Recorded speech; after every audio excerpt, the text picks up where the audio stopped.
When you think of gladiators, what comes to mind? The Grand Colosseum of Rome, right? Massive crowds, epic battles, legendary warriors. But what if I told you that one of the earliest gladiators wasn't Roman at all, but an Egyptian? A free man, torn from his home on the Nile and thrown into an arena to fight for his very survival. Let's uncover this forgotten story of blood and survival. Our journey begins in the shadow of conquest, after Egypt fell to the might of the Roman Empire. The world of pharaohs and pyramids was crumbling.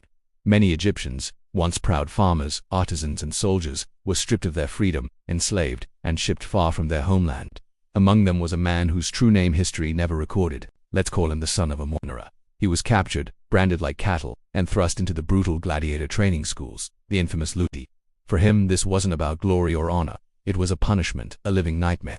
He was starved, beaten relentlessly, and forced to train with heavy wooden swords until his hands blistered and his body bled. Every day was a test of endurance. But what kept him going wasn't the promise of fame.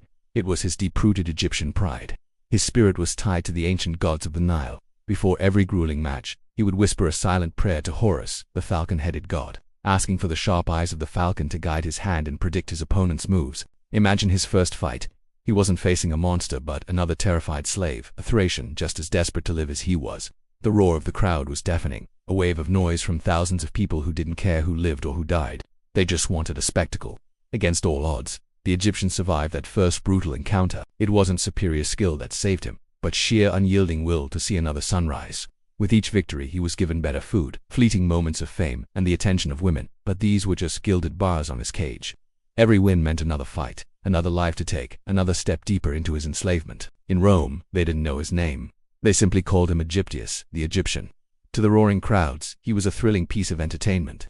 But to himself he was a man robbed of his freedom, a soul yearning for the banks of the Nile, forced to kill just to live. Gladiators like him became legends, their names echoing through history. But their stories remind us of a powerful truth. The arena was never about honor.